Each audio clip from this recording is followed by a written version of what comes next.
बिस्मिल्लाहिर्रहमानिर्रहीम। उम्मीद करते हैं आप खैर आफियत से होंगे। अल्लाह ताला आपको हमेशा अपने हिफ्ज़-ओ-मान में रखे।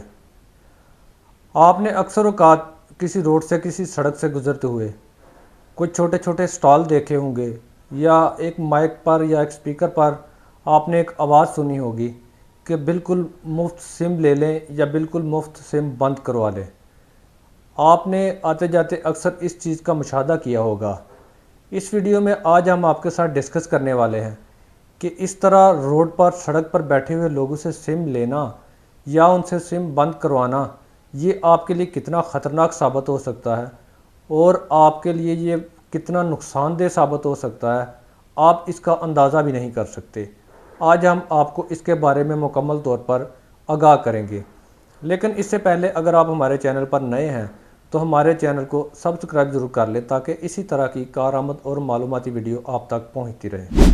आपने रोड पर चलते हुए अक्सर ये आवाज़ सुनी होगी कि अपनी सिम जो है वो बंद करवा लें या नई सिम बिल्कुल मुफ्त हासिल करें।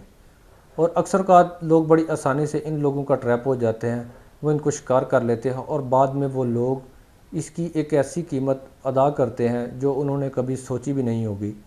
होता ये है, तरीक़ाकार उनका ये है कि वो आपको इनवाइट करते हैं, या आप सिम बंद करवाएं या आप नई सिम ले लें।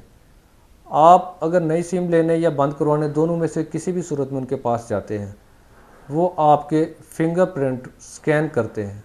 सबसे अहम और सबसे जो ज़रूरी उनके लिए टारगेट होता है वो आपके फिंगरप्रिंट हासिल करना और आपकी आईडी हासिल करना, आपका आईडी कार्ड नंबर वगैरह हासिल करना।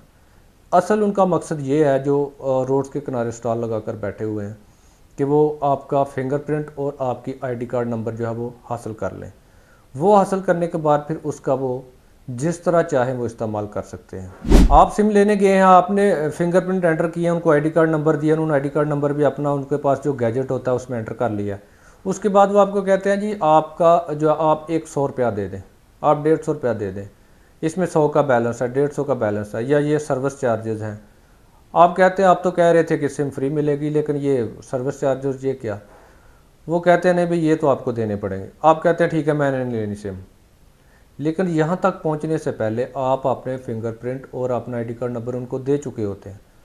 आप खामोशी से वहाँ से निकल जाते हैं, लेकिन आप अपने फिंगरप्रिंट और अपना आईडी कार्ड नंबर वहाँ पर छोड़ जाते हैं। आपके फिंगरप्रिंट सेव कर लिए जाते हैं, आपका आईडी कार्ड नंबर सेव कर लिया जाता है और उसको आगे मुख्तलिफ़ तरीक़ों से मिसयूज़ किया जाता है। यही सेम प्रोसेस जब आप सिम बंद करवाने के लिए जाते हैं तब भी यही किया जाता है। असल उनका बुनियादी मकसद फिंगरप्रिंट और आपका आईडी कार्ड नंबर चोरी करना होता है। मैंने एक केस डील किया था, मेरा एक क्लाइंट था, उसके नाम पे उसको इल्म भी नहीं था 5 सिम एक्टिव थी। जब उसने पता किया तो उसने जो मुतलका कंपनीज़ थी सिम्स की, नेटवर्क की, वहाँ पर जाकर उसने वो तमाम सिम जो है वो बंद करवाई। कुछ अर्सा बाद उसके नाम पर फिर से नई सिम इशू हो गई। वो परेशान हो गया कि ये मामला क्या है, और जब हमने इसके ऊपर तहकीक की, वर्क किया, तो ये सामने आया कि किसी तरह कहीं इसी तरह उसने भी अपने फिंगरप्रिंट छोड़े थे और उसके फिंगरप्रिंट का मिसयूज़ करके, आईडी कार्ड नंबर का मिसयूज़ करके मुसलसल उसके नाम पर सिम जो है वो निकलवाई जा रही थी और उन सिम्स का गलत इस्तेमाल किया जा रहा था मुख्तलिफ़ किस्म की लोगों को हरास करने के लिए। अमूमन आजकल जो ऑनलाइन स्कैम होते हैं, आपके इस तरह फिंगरप्रिंट से चुराई गई सिमें जो हैं वो ऑनलाइन स्कैम, फ्रॉड वगैरह में इस्तेमाल की जाती हैं और आपको पता भी नहीं होता। जब उसका खुरा एजेंसीज ट्रेस करते हुए आप तक पहुंचती हैं, फिर आपके इल्म में आता है कि आपने कितना बड़ा फ्रॉड कर लिया हुआ है। लिहाजा शदीद किस्म के मोहतात रहें। कभी भी रोड्स पर राह चलते आप सिम वगैरह जो है उसको ना ख़रीदने की कोशिश करें, ना बंद करवाने की कोशिश करें, ना ही किसी छोटी मोटी दुकान पर या छोटे मोटे किसी सेटअप पर आप फिंगरप्रिंट करवाने की कोशिश करें, बायोमेट्रिक तस्दीक करवाने की कोशिश करें। आपके फिंगरप्रिंट बहुत कीमती हैं, आपका आईडी कार्ड नंबर बहुत कीमती है, और आपकी सोच से भी ज़्यादा ये ख़तरनाक बात है कि आपके फिंगरप्रिंट और आपका आईडी कार्ड नंबर किसी के पास महफूज हो और वो उसका मिसयूज़ करता फिरे।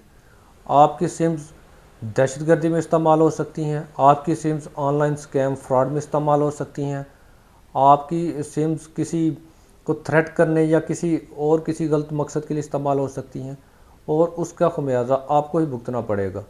लिहाजा कभी भी ज़िंदगी में, कभी भी खुद भी और अपने बच्चों को भी नसीहत करें कि कभी भी ये काम नहीं करना कि आप राह चलते सड़क पर किसी से सिम निकलवाएं या सिम बंद करवाएं। या किसी को फिंगरप्रिंट आपने दें।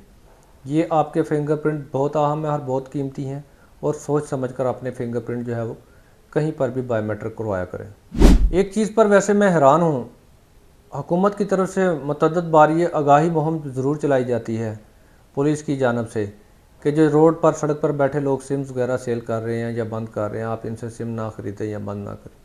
लेकिन एक चीज़ की मुझे आज तक समझ नहीं आई, मैं हैरान हूँ कि अगर गवर्नमेंट को पता है कि ये फ्रॉड करते हैं और इनसे नहीं लेनी चाहिए, लोगों को बता रहे हैं, लेकिन वो उधर बैठने क्यों देते हैं उनको? वो वहाँ पर बैठ के सिम बेच कैसे रहे हैं, जब हर मोबाइल नेटवर्क का एक अपना फ्रेंचाइज है, हर सिटी में ऑफिसेज हैं, तो फिर इस तरह रोड पर स्टॉल लगाने की ज़रूरत क्यों महसूस होती है? आप भी ज़रा इस बात पे गौर करें कि अगर तमाम फ्रेंचाइजीज मौजूद हैं तो फिर इस तरह रेडियो में छोटे छोटे स्टॉल्स में सड़क के किनारे जो है वो क्यों कंपनीज अपने स्टॉल लगा कर बैठती हैं? क्योंकि वो कंपनीज के नुमाइंदे होते ही नहीं हैं। तो गवर्नमेंट पता नहीं गवर्नमेंट क्यों उनके खिलाफ कार्रवाई नहीं करती, कैसे उनको लो करती है कि आप बैठें और अपनी सिम बेचो, लोगों से फ्रॉड करें, लोगों की फ्रॉड से सिम में निकलवाएं और उनको फिर मिसयूज़ करें। बहरहाल आपने इस मामले में शदीद एहतियात करनी है। कभी भी ज़िंदगी में आप इस तरह का काम ना करें कि राह चलते सड़क पर कोई सिम निकलवाएं या सिम बंद करें। उम्मीद करते हैं आपको वीडियो पसंद आई होगी। अगर वीडियो पसंद आई है तो लाइक कमेंट शेयर ज़रूर कीजिएगा। हमसे कोई कानूनी मशवरा करना चाहते हैं तो दिए गए हमारे व्हाट्सअप नंबर पर मैसेज करके हमसे कानूनी मशवरा कर सकते हैं।